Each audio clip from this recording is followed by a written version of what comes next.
കഥ നടക്കുന്നത് കുറച്ച് കാലങ്ങൾക്ക് മുമ്പാണ് കേട്ടോ. ഞാനന്ന് 7ാം ക്ലാസ്സിൽ പഠിക്കുന്ന കാലം. ദേ ഇരിക്കണം മുതലാണ്ട. ഇവരാണ് റോയ്, വടക്കൻ റോയ്. ഞങ്ങൾ നല്ല കട്ട ഫ്രണ്ട്സാണ്. ഈ വരുന്ന ആളാണ് നമ്മുടെ സൈമൺ മാഷ്. സൈമൺ മാഷിനൊരു പതിവുണ്ട്. എല്ലാ വർഷവും അവസാന ക്ലാസ്സിൽ സൈമൺ മാഷ് ഒരു ചോദ്യം ചോദിക്കും. ഇതാണ് ആ ചോദ്യം. നിങ്ങൾക്ക് ഇനി ആരാവാനാണ് ആഗ്രഹം? അത് നിങ്ങൾ ഓരോരുത്തരായിട്ട് പറയും. ഒരാൾ പറയുമ്പോൾ മറ്റൊരാൾ ആലോചിച്ചിരിക്കുക. അപ്പോൾ അതെന്താവാനാണ് ആഗ്രഹം എന്ന് ഓരോരുത്തരായിട്ട് പറയണം കേട്ടോ. ഓക്കെ, അപ്പോൾ എല്ലാവരും ആലോചിച്ച് വെച്ചില്ലേ? സ്റ്റീവ് പറഞ്ഞു, സ്റ്റീവിന് ആരാവാനാണ് ആഗ്രഹം? അനുഷ് പറയും, അനുഷ് ആരാവാൻ ആഗ്രഹം? ഡാ റോയ്, വടക്ക റോയ്, നിനക്ക് ആരാവാൻ ആഗ്രഹം? ബെൻസിറ്റായിരുന്നോ? ആഹാ, ഒരു പുതുമയുള്ള ഒരു ആശയമാണല്ലോ. ജോസഫ് പറയാൻ ടീച്ചറാവാൻ. മാഷേ ഇവന്റെ അടുത്ത് ചോദിച്ചില്ല. നീ എവിടെ ഇരിക്കേ? നീ ബെൻസെറ്റുകാരനല്ലേ? നിന്റെ കഴിഞ്ഞല്ലേ? ഇവനോടൊക്കെ ഇപ്പം എന്തത്ര ചോദിക്കാല്ലേ? ഈ വക്കര ഫിനാൻസ് മുതലാളിയുടെ ഏക മോനല്ലേ നമ്മുടെ മറീസ് മുതലാളിയുടെ. എന്നോട് ചോദിക്കേണ്ട കാര്യമില്ല. അപ്പം ആ ബിസിനസ്സിലേക്കാവും പോവാ അല്ലേ കൊച്ചു മുതലാളി?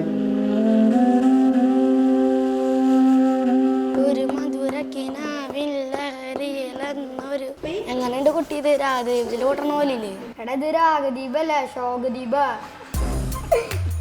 നിങ്ങൾക്ക് താളബോധം ഇല്ലാത്തോണ്ടാ. അതേ ഞാൻ വല്ലായിട്ട് കൊട്ടുമ്പോഴൊക്കെ ടിവിയിലൊക്കെ വരൂട്ടാ. അപ്പൊ ഉണ്ടാ വേണ്ടിട്ട് രാഗദീപം പോലും ടിവിയിൽ വന്നിട്ടില്ല. അതേ നീ നോക്കിക്കോ, എന്റെ കൊട്ടൊക്കെ കളർ ടിവിയിൽ വരും. നമ്മുടെ നാട്ടിലെ കാറിന്റെ വീട്ടിലാണല്ലേ. അതിന് അവന്റെ വീട്ടിലുണ്ടല്ലോ കളർ ടി വി.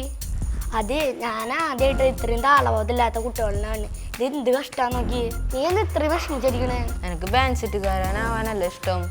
നിങ്ങളൊക്കെ നിങ്ങളുടെ ആഗ്രഹങ്ങൾ പറഞ്ഞു. എനിക്കെന്താവും എൻ്റെ ആഗ്രഹം പറയാൻ പറ്റാത്തത്? അതിന് നിനക്കെന്താ ഇത്ര വലിയ ആഗ്രഹം? എനിക്കൊരു ആഗ്രഹം ഉണ്ടാ, എനിക്ക് പള്ളിയിലത്തെ അച്ഛനാവണം. നന്നായിണ്ട്. നിന്റെ അപ്പം സമ്മതിച്ചതന്നെ. ഇപ്പോ ഇനിയിപ്പോ എന്താ ചെയ്യാ? നമുക്കൊരു കാര്യം ചെയ്തല്ല, നമ്മുടെ വികാരി അച്ഛനോട് പറയാം. കപ്പ്യാരേട്ടാ, കപ്പ്യാരേട്ടാ. കപ്പേരി ചേട്ടാ എന്നുള്ള വിളിയൊന്നും ഇപ്പം ഇല്ല ചേട്ടാ. ഇപ്പോഴത്തെ നിയമം അനുസരിച്ചിട്ട് ദേവാലയ ശുശ്രൂഷ എന്നാണ് വിളിക്കുന്നത്. ശരി, ദേവാലയ ശുശ്രൂഷ ചേട്ടാ. ദേവാലയ ശുശ്രൂഷ ചേട്ടാ, ഇവനൊന്നും വികാരി അച്ഛനെ കാണണം. എന്താണ് കാര്യം? ഇവനൊരു അച്ഛനാണത്ര. ഈ അക്കരെ വർഗീസ് മുതലാളിയുടെ മകനല്ലേ? നിങ്ങൾ ഫിനാൻസ് എന്ന് പറഞ്ഞിട്ട് പേരൊക്കെ ഇട്ടുണ്ട്. അതൊക്കെ പലിശ പരിപാടി തന്നെയല്ലേ? സഭയ്ക്ക് ഇപ്പോൾ സ്കൂളുണ്ട്, കോളേജ് ഉണ്ട്, ആശുപത്രിയൊക്കെ ഉണ്ട്. പക്ഷെ പലിശ പരിപാടി ഇതുവരെ തുടങ്ങിയിട്ടില്ല. ഇപ്പം നീ അപ്പൻ്റെ ബിസിനസ്സൊക്കെ ആയിട്ട് മുന്നോട്ട് പോ. നീ വടക്കൻ തോമസിൻ്റെ മകൻ റോയി അല്ലേ? നീ വേണമെങ്കിൽ അച്ഛനായിക്കോ. ഏയ്, ഇവന്റെ ആഗ്രഹം ബാൻഡ് സെറ്റുകാരനാവാനാ. ആ, ബാൻഡ് സെറ്റാണെങ്കിൽ ആയിക്കോട്ടെ. കിടക്കട്ടെ ഒരു ബാൻഡ് സെറ്റുകാരൻ. ഈ കാര്യം പറഞ്ഞിട്ട് അച്ഛൻ്റെ അടുത്തേക്ക് വരണ്ട കേട്ടാ. അച്ഛൻ്റെ അടുത്ത് ചേർന്നാൽ വടി എടുത്തിട്ട് നിങ്ങൾ ഓടിപ്പിക്കും. എടാ, നിന്നെ കൊണ്ടുപോകാനുള്ള കാറുണ്ട്. അങ്കളെ, നമുക്ക് അവനും കൂടി കൂട്ടിയാലോ? അയ്യോ അതെ, അതെങ്കിലും ചെയ്താലേ എൻ്റെ പണി പോകും. നിന്റെ അപ്പം പറഞ്ഞുകൊണ്ട് നിന്നെ മാത്രം കൊണ്ടുപോകാനാണ് പറഞ്ഞിരിക്കുന്നത്. അപ്പൻ്റെ സ്വഭാവം നിനക്ക് അറിയണതല്ലേ?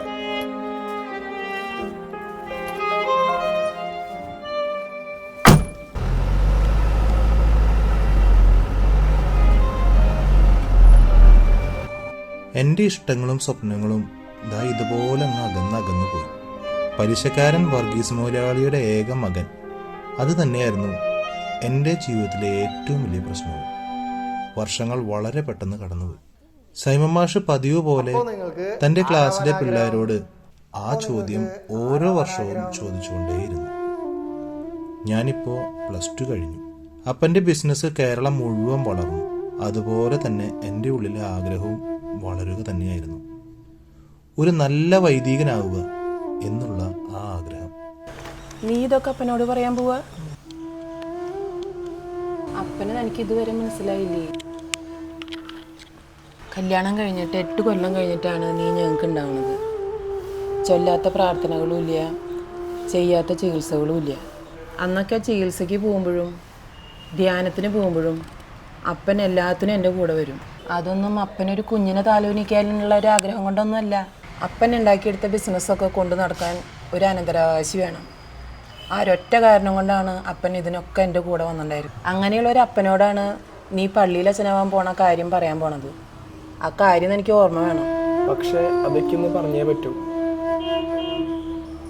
ദേ അപ്പം വരുന്നുണ്ട്.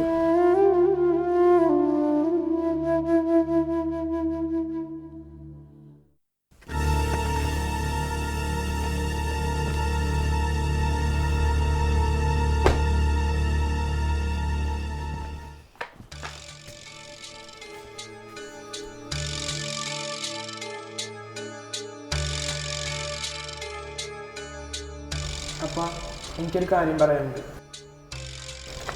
എനിക്ക് വിദേശത്തൊന്നും പോകണ്ട. എനിക്ക് സെമിനാരിൽ ചേർന്ന് ഒരു അച്ഛനായാൽ മതി. അസ്റ്റല്ലേ, ചായ കിട്ടിയില്ലല്ലോ.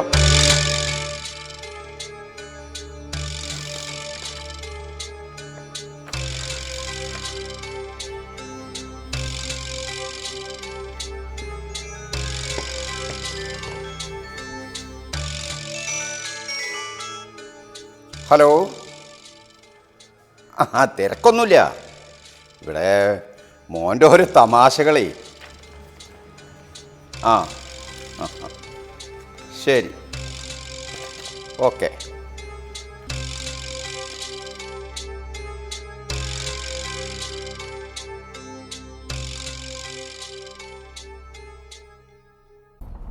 അപ്പോ അപ്പനാണല്ലേ കഥയിലെ വില്ലൻ. അങ്ങനെ അച്ഛൻ വീടും വിട്ടിറങ്ങി സെമിനാറിൽ ചേർന്നൊരു പള്ളിയിലച്ഛനായി. അതല്ലേ കഥ? ചേട്ടാ, ഞാൻ വെള്ളം കുടിക്കാൻ ബ്രേക്ക് എടുത്തപ്പോഴേക്കും ഈ കഥ മുഴുവൻ പറഞ്ഞു തീർക്കാണ.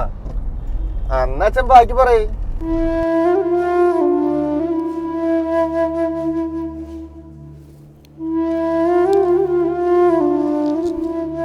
നിന്റെ ഈ പ്രായത്തിലാ ഞാൻ ഈ സ്ഥാപനത്തിലേക്ക് കാലെടുത്ത് വെച്ചത്.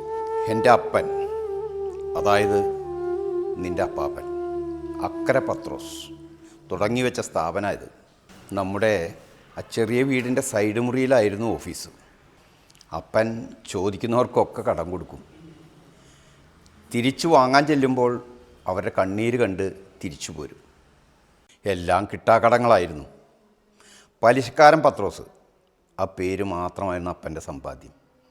എൻ്റെ അമ്മയോട് ഞാൻ പറയും, എൻ്റെ അപ്പൻ ഒരു പള്ളിയിലച്ഛനാവേണ്ട ആളായിരുന്നു. അപ്പം മരിച്ചപ്പോൾ അപ്പൻ്റെ കിട്ടാക്കടങ്ങളും കുടുംബത്തിൻ്റെ പ്രാരാബ്ധങ്ങളും എൻ്റെ ചുമലെടുത്ത് വെച്ചു. അതല്ലാതെ വേറെ നിവൃത്തിയുണ്ടായിരുന്നില്ല. പലപ്പോഴും ഞാൻ തോറ്റു പിന്മാറി. പിന്നെയും ശക്തമായി പൊരുതി മുന്നോട്ടേക്ക് തന്നെ. ഇന്നീ കാണുന്ന നിലയും വിലയും ഉണ്ടായതേ ശരിക്കും കഷ്ടപ്പെട്ട് തന്നെയാണ്. അക്കരെ ഫിനാൻസ് അതിന്നും ഇവിടെ തല ഉയർത്തി നിൽക്കുന്നുണ്ട്. അതിനൊരൊറ്റ കാരണമേ ഉള്ളൂ. എൻ്റെ മുന്നിൽ വന്ന് നിൽക്കുന്ന ആളുകളെ എനിക്ക് മനസ്സിലാക്കാൻ കഴിഞ്ഞു. അവൻ്റെ കണ്ണിലേക്ക് നോക്കിയാൽ അവന് കടം കൊടുക്കണോ കൊടുക്കണ്ടേ എന്ന് എനിക്ക് മനസ്സിലാവും. അതാണ് എൻ്റെ വിജയം. അങ്ങനെ ഒറ്റ നോട്ടത്തിൽ ആളുകളെ മനസ്സിലാക്കുന്ന എനിക്ക് 18 വയസ്സുവരെ വളർത്തി വലുതാക്കിയ എൻ്റെ മകനെ മനസ്സിലാക്കാൻ കഴിഞ്ഞില്ല എന്നാണോ നീ വിചാരിച്ചേ? നീ തിരഞ്ഞെടുത്ത വഴി ശരിയാടാ. നീയായിട്ട് ഈ കാര്യം എന്ന് എൻ്റെ മുമ്പിൽ വന്നെന്ന് പറയും എന്ന് ഞാൻ പ്രതീക്ഷിച്ചിരിക്കുകയായിരുന്നു.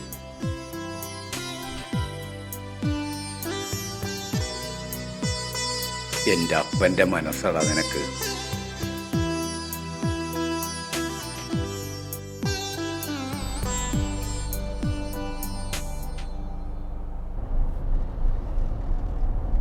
ഒരു സംശയം ചോദിക്കട്ടെ അച്ഛാ, ഇപ്പോ അപ്പനും അമ്മയും ഒറ്റയ്ക്കായില്ലേ? അവർക്ക് വേറെ മക്കളൊന്നും ഇല്ലല്ലോ? ആ കാണുന്ന ഗേറ്റില്ലേ, ആ അവിടെ ഒതുക്കി. ഓക്കെ. ആ അവിടെ നിർത്തി.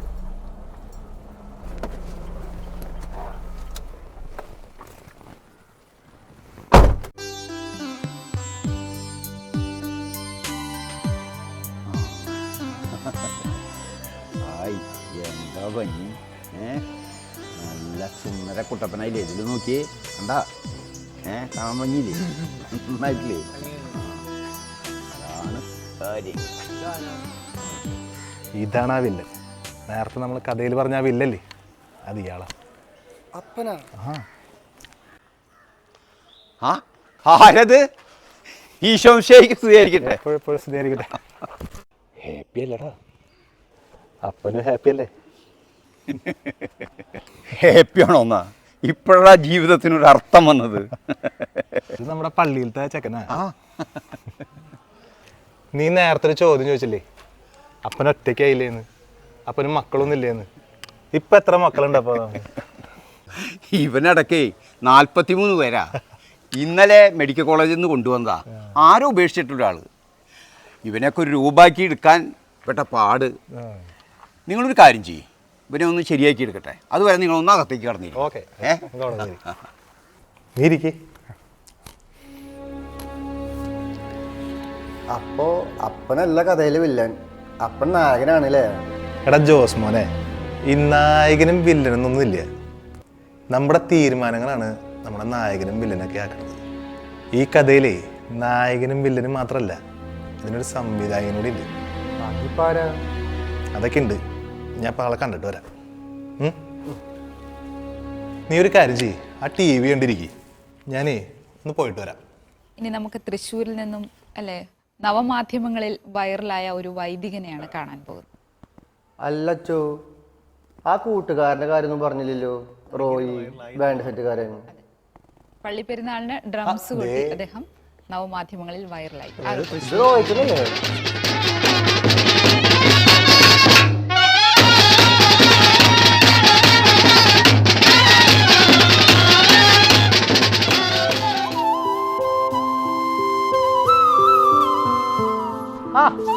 ദേവാലയ ശുശ്രൂഷേട്ടാ. അച്ഛാ ശുദ്ധിയായിരിക്കട്ടെ. എപ്പോഴും സ്ഥിതിയായിരിക്കട്ടെ. സുഖല്ലേ രണ്ടാൾക്കും? ഞാനൊന്ന് പള്ളി കയറിയിട്ട് വരാം. അല്ല, ഇത് ഏതാ അച്ഛൻ? ഇത് നമ്മുടെ കരുണാലയം നടത്തണല്ലേ, നമ്മുടെ അക്കരെ വർഗീസേട്ടൻ്റെ മകന. ഇവൻ അച്ഛനാവണമെന്ന് പറഞ്ഞിട്ട് എൻ്റെ അടുത്ത് ആദ്യം വന്നത്. അപ്പം ഞാനാണ് അവനെ പ്രോത്സാഹിപ്പിച്ചിട്ട് സെമിനാരിയിലേക്ക് കൂട്ടാൻ. അത് നല്ല കാര്യമാണ്. ആദ്യമൊക്കെ ആള് പലിശ പരിപാടിയും കാര്യങ്ങളൊക്കെ ആയിട്ട് ഇങ്ങനെ പോവായിരുന്നു. മോൻ അച്ഛനായപ്പോഴാണ് പിന്നെ ഈ കരുണാലയം ശുശ്രൂഷയൊക്കെ ആയിട്ട് ഇപ്പോൾ പോയോളി. അത് അങ്ങനെ തന്നെയാണ്ടോ, മോൻ അച്ഛനായ അപ്പന്മാർ നന്നാവും. വാടാ, നമുക്കൊന്ന് പള്ളി കയറി പ്രാർത്ഥിച്ചിട്ട് വരാം. ഇവിടെ നിന്ന് പ്രാർത്ഥിച്ചാ പോരടാ. എനിക്ക് മുന്നിൽ പോയിക്കണം, ഈശോയുടെ ഏറ്റവും അരികിൽ. അരികിയ? അതെന്താ ഇത്ര വലിയ പ്രത്യേകത? അത് വല്ലാത്തൊരു അനുഭവമാടാ. നീ ഒന്ന് വന്ന് നിന്നോക്കി.